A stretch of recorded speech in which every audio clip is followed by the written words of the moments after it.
हरित क्रांति के जनक और महान कृषि वैज्ञानिक एम.एस. स्वामीनाथन की गुरुवार को मौत हो गई। 98 साल में उनकी मौत हुई। मैं इस वक्त दिल्ली के एक जौंटी गांव में खड़ा हूं और ये जो गांव है वो क्यों एम.एस. स्वामीनाथन को याद कर रहा है, इसको बताने के लिए मैं इस गांव में आया हूं।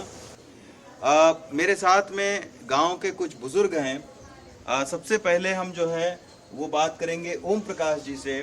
ओम प्रकाश जी टीचर रहे हैं, लेकिन इनके जो दादाजी थे भूप सिंह जी, उनके स्वामीनाथन जी के साथ में बहुत अच्छे संबंध थे। सर, उस कब यहाँ पर पहली बार स्वामीनाथन जी आए थे और कैसे ये हरित क्रांति की शुरुआत हुई? पहली बार तो मेरे ख्याल वो 63-64 के लगभग आए होंगे। अच्छा। और स्टार्टिंग मेरे दादाजी ने उनके साथ इंटरेस्ट लिया और फिर वो हमारे साथ एक फैमिली रिलेशन के साथ 60 मन 50 मन के लगभग पे देता था। पहले देसी को 40-35 मन ही होता था। अच्छा। हाँ, इसमें ज्यादा उत्पादन देता था ये। तो उससे क्या गांव की इनकम भी बढ़ी उस समय? गांव की इनकम तो नेचुरल बढ़नी थी। जब 30-35 मन प्रति एकड़ जो पैदा कर रहा था किसान, और उसकी 50 मन जब प्रति एकड़ पैदा होगी तो आमदनी तो बढ़ेगी।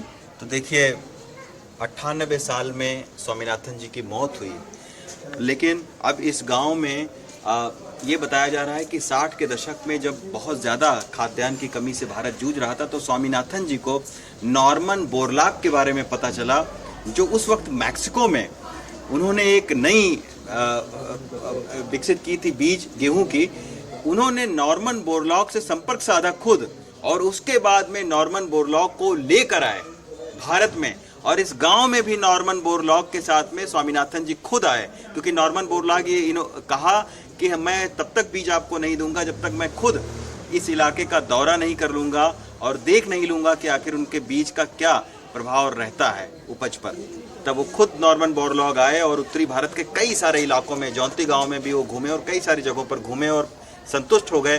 तब उन्होंने मैक्सिको से बीज भिजवाया और उसके बाद में तो स्वामीनाथन जी ने उस बीज में अपने हिसाब से तमाम सारे प्रयोग करके और एक के बाद एक नई जो उन्नत किस्म के बीज तैयार किए, जिससे हमारा जो भारतवर्ष है वो खाद्यान्न के मामले में न सिर्फ आत्मनिर्भर बना, बल्कि उसने दूसरे देशों के पेट को भी भरना शुरू किया। और उनका एक बहुत मशहूर कोट है स्वामीनाथन जी का। उन्होंने कहा कि ये बीज जो है वो अब एक हमारे पास में खेती के हथियार के तौर पर मिल गया है, जो हमारी भूखमरी को खत्म करेगा। जौंती गांव से जोसेफ के साथ रविश रंजन शुक्ला, एनडीटीवी इंडिया।